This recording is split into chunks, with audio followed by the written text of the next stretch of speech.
Tole maqaan kiyya akkuma margaa hundiin jedhama. Ogeessa fayyaa fi barreessaa akkasumallee gulaalaadha. Kuni qophii milkii kan TV5 irratti darbudha. Dubbii si'eessituu keenyarraa waliin ilaalla. Xiyyeeffannaan dubbii si'eessituu keenyarraa kaayyoo keetti cicheedha. Namni tokko akkamitti kaayyoo isaatti cichee akka galma gahiinsa isaatiif gargaaru fakkeenya garaagaraa wajjin ilaalla. Akka seensatti dubbii si'eessituun kuni qabxiilee barbaachisoo namoonni jireenya isaaniitiin milkaa'an itti dhimma bahanii fi akkaataa yaadota kanneen itti milkeessan waliin ilaalla jechuudha. Qabxiilee gurguddoo afur kan namni galma gahuuf yaadu yookaan immoo roga kamiinuu hojii barbaade yookiin ogummaa barbaade irratti hojjetu tokko akkamitti kaayyoo isaan galmaan gaachuudhaaf qabxiilee akkamii kaa'ata kan jedhu ilaalla. Qabxiilee san keessaa tokkoffaan kaayyoodha. Kaayyoo yoo jennu kaayyoon jireenya. Kana jechuun baattoo jireenyaa kan dhalli namaa yookaan immoo namni roga kamiinuu ogummaa irratti hundaa'e tokko yookiin ogummaa irratti bu'uureffame tokkoon fuulduraaf kaayate. Kan gaafa jiru kaayyoo isaa sana itti jiraatu darbees immoo gaafa namni sun darbellee kaayyoo isaa sun darbee jiraata. Kanaaf kaayyoon jireenya kan jennuufi jechuudha. Lammaffaan mul'ata. Mul'ata yoo jennu mul'anni fakkii kaayyoo kan sammuu dhala namaa keessatti tolfamudha. Namni kaayyoo qabu tokko fakkii kaayyoo isaa sana sammuu isaa keessatti kan tolfatu mul'ata jennaan jechuudha. Sadaffaan karoora. Karoora yoo jennu immoo daandii yookiin riqicha kaayyoo sana ittiin galmaan gaatan akkasumallee cabsata kaayyoo ittiin adda cabsatanii waggaas haa ta'u waggaa lamas haa ta'u akkaataa jireenya addunyaa kanarra jiraatanii kaayyoo sana galmaan gaatan sanitti karooratti baafatanii cabsatanii ittiin milkeeffatanii. Afuraffaan qabxii guddaan afuraffaan galma yookaan gool jennaan afaan Ingiliffaatiin. Galmi immoo gulantaa ittiin namni tokko gatii kaayyoo isaa safaratu.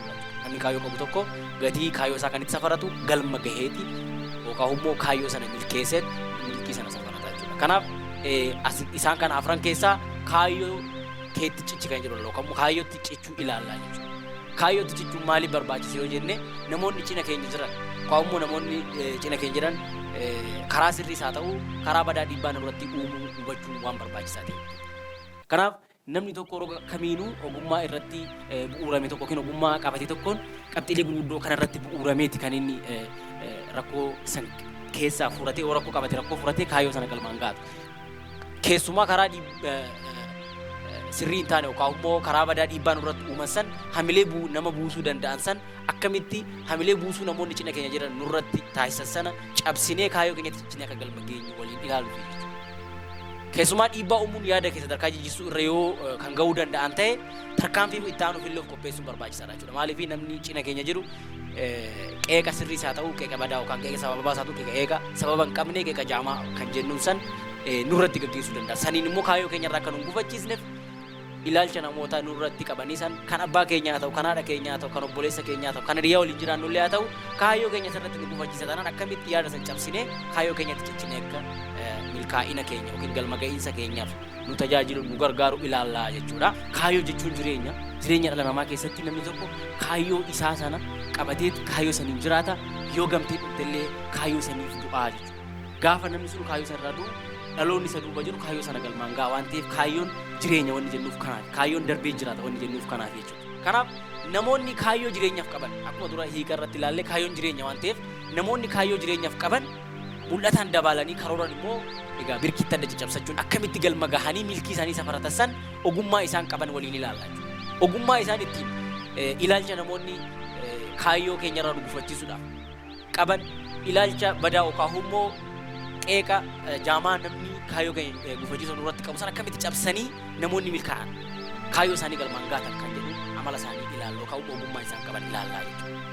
Kanaaf kaayyoon jireenya gaafa jennu qaamni namaa guutuun rifeensa mataatii kaasee hanga qeensa miila namaatti kaayyoo saniin gaafa utubamee deemu kaayyoo saniin gaafa dabalamee deemu namni tokko humna kaayyoo san keessa jiraata jechuudha. Fakkeenyaaf Bakar Waaree yoo ilaalle lola calii calangoo dirree murtii guutuu irratti sirna gita bittaa fi weerartuu Abisiiniyaa bara 1884 hanga 87 taasifame irratti lolee diina kuffisaa oolee gaafa galu diinni miila isaarraa kutuu kan inni hubatee erga farda isaarraa bu'e. Kana jechuun humna kaayyootu akkanaa jechuudha. Humna kaayyoo isa keessa jiru santu dhukkubbiin miilli isaa muramu dhukkubbiin lafee muramuu caala ulfaatu dhukkubbiin lafee muramuu caala nama dhukkubu jiru jechuudha. Dhiignillee lafee muramuu irraa kan baay'ee dhiigee namni tokko rakkoo garaagaraa isaatti lamuu danda'a. Goota kana kan itti mul'atu kaayyoo isa keessa jiru malee miidhaa miilli muramuu isaatii miti jechuudha. Gaafa fardarraa bu'uudha kan miilli tokko lafaan qannaan kufee jennaan miilla akka hin jirre hubate. Kanarraa ka'eeti miila Bakar Waaree jedhanii kan amma ammaatti akka afoolatti akka mammaasatti ni dubbatamuuf bakka itti murame waan hin beekneef. Kanaaf namni humna kaayyootiin dhuguma dabalame kaayyoo isaa san malee kan hin argu miidhaa waan garaagaraa namoonni cina keenya jiran hamilee nu buusa sana miti. Gama kaaniin gurraacha Ameerikaa nama Steve Harvey jedhamu waliin ilaalla.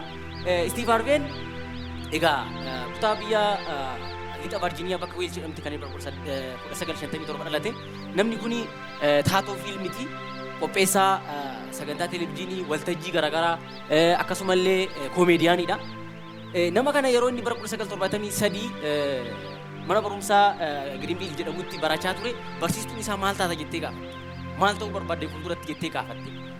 Namni kun yeroo sana Okaafummoo Steve Harveen nama ganna 16 ture.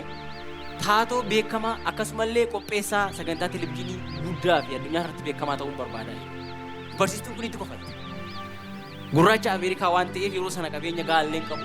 Ati ganaa reefu sadarkaa lammaffaa baratta. Sanirraan immoo maatiin kee maatii qabeenya guddaa qabuu fi konkolaataa gaarii qabu akkasumallee qarshii gahayyuu kaffalee mana barumsaa kanatti barsiisuu miti. Hamma waan kana yaaddu maaliif waan hojjettee ittiin qarshii guddaa argattee ofii jirtu yaadna jettee itti qooste. Steve garuu abdiin kutanne. Kaayyoon isa keessa jiru humna kaayyoo isa keessatti ijaaramee jirutu cichee bara 1974 mana barumsaa kanarraa eebbifamee gara waggoota 11tiif rakkoo garaagaraa dabarsaa. Waggaa 3f mana dhabee ala bulaa bakka itti kireeffatee bulu dhabee ala bulaa bara 1985 kan inni koomeedii jalqabaa hojjetee dhageettii argate. Namni kun egaa hojiilee 37 ol waltajjii garaagaraa irratti televezyiinii garaagaraa irratti fiilmiidhaan akkasumallee toora karaa marsariitiin hojjetaa tureen badhaasa garaagaraa argateera. Badhaasa garaagaraa gonfatee sooressa addunyaa kanarra kan yeroo san haa barsiistuun isaa atuu hiyyeessa kana waan nyaattee bultuun qabdu jechaanii turte sana.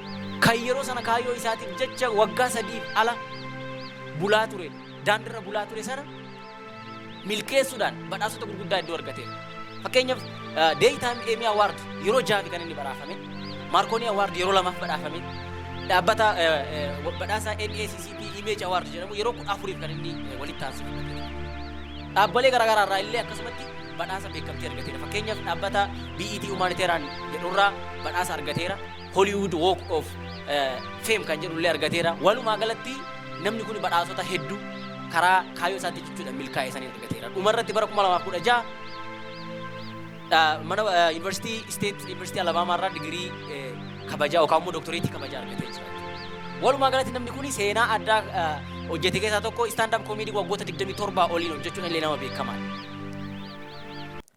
Gama kaaniin falmaan mirga gurraachotaa Martin Luther King yoo fudhanne kaayyoon isaa gurraachi fi adii walqixa mirga namummaa fuula namaa qabaachuudhaan kabajamanii akka waliin jiraatan kan itti mul'achaa ture walqixxummaa dhala namaa malee warra olaantummaa warra adii leellisanii akka ajjeefamuutti itti mul'ate jechuudha. Gaafa isa doorsisan gaafa ati hin maraatte biyya diiguudhaaf deemta jedhaniin baaca isaan itti baacan sana of duuba hin mil'anne jechuudha. Kaayyoo isa sana galmaan gaachuudhaaf deemaa ture. Kanaaf seenaa kana nama kanarraa kana gama kaanii Abrahaam Lincoln egaa seenaa isaa namoonni hin beekan.